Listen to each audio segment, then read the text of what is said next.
Hello नाज़रीन। तो हम टीवी पर चलने वाला है खूबसूरत ड्रामा बिखरे हैं हम अपने अंजाम के करीब आ चुका है। तो नाज़रीन, इसकी लास्ट एपिसोड बहुत ही सनसनीखेज़ और मज़ेदार और दिलचस्प होने वाली है। लास्ट एपिसोड में आप देखने वाले हैं कि सारिम जब तक रूमी के रवैये से बेहद उकता चुका है, वो अब रूमी से साफ साफ बात करने की ठान लेता है। वो रूमी से कहता है, इस घर में तुम पर बहुत ही मुश्किल वक़्त गुज़र रहा है और तुम ज़हनी अज़ियत में रहती हो। तुम मेरे साथ खुश नहीं हो रूमी, और मैं नहीं चाहता कि कोई भी ऐसा इंसान जो मेरे साथ खुश नहीं है वो मेरे साथ रहे। लिहाजा बेहतरी इसी में है, तुम और मैं अपनी राहें जुदा कर लेते हैं। तुमने किसी मामले पर मुझ पर भरोसा नहीं किया। रूमी भी आगे से गुस्सा करते हुए कहती है कि आपने भी मुझसे मोहब्बत नहीं की थी, आपको मेरे अक्स से मोहब्बत थी। यानी आपको सिर्फ मेरी शक्ल सूरत किरण के साथ मिलने की वजह से मोहब्बत हुई थी, इसके अलावा आपको मेरी ज़ात से तो कोई लेना देना नहीं है। उसके मुँह से ये बातें सुन के सारा को बहुत दुख होता है। सारिम कहता है कि मैंने तुम्हारे बच्चे का बाप बनकर ख्याल रखा, तुम्हारे घर वालों के दुख बांटे, तुम्हारी तकलीफ और परेशानी में मैं तड़प जाया करता था। ये सारी बातें रूमी तुमसे जुड़ी हुई थी।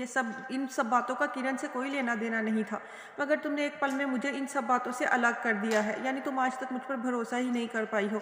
उसकी वजह यह है कि तुम ताबिश की मोहब्बत से निकलना ही नहीं चाहती हो, तुम उसकी मोहब्बत के हिसार में ही रहना चाहती हो, और मैं तुम पर यह जुल्म नहीं कर सकता। अगर तुम ज़िंदगी में आगे नहीं बढ़ना चाहती हो तो बेहतर है तुम और मैं अलग हो जाते हैं, क्योंकि मेरे वालिदैन के भी मेरे से कुछ अरमान हैं, कुछ ख्वाहिशें हैं। वो भी चाहते हैं कि मेरी औलाद हो, मेरी नस्ल आगे बढ़े और मैं खुशगवार ज़िंदगी गुजारूँ, जो कि मुझे लगता है तुम्हारे साथ रहते हुए मुमकिन नहीं है। लिहाजा बेहतरी इसी में है कि मैं तुम्हें तलाक के कागजात भिजवा दूँ और तुम मुझसे साइन करके मुझे वापस कर दो।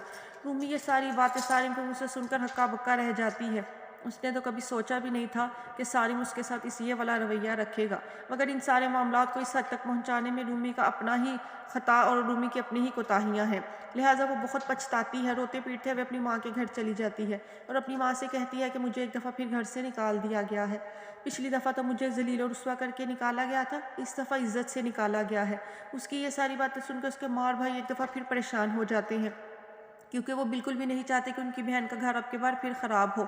उसकी माँ और उसकी सास उसको शुरू से ही समझाते रहे थे कि सारिम को उसके हिस्से की मोहब्बत और तवज्जो दो, वरना वो तुमसे बदजन हो जाएगा। मगर रूमी ने ये सारी बातों को ना तो समझा, ना ही इन पर कोई अमल करने की कोशिश की। अब वो बहुत ज़्यादा पछता रही है।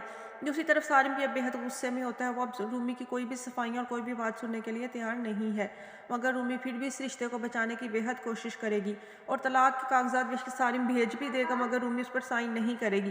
वो सारिम के पास जाएगी, उससे माफ़ी तलाफ़ी करेगी और कहेगी कि वो इस रिश्ते को दोबारा से अच्छे तरीके से निभाने की भरपूर कोशिश करेगी। तो यूँ वो सारिम से कहेगी कि हम दोबारा नए सिरे से अपने रिश्ते को जोड़ेंगे और खूबसूरत तरीके से नई ज़िंदगी का आगाज़ करेंगे। पिछली बातों के लिए मुझे माफ़ कर दो सारिम।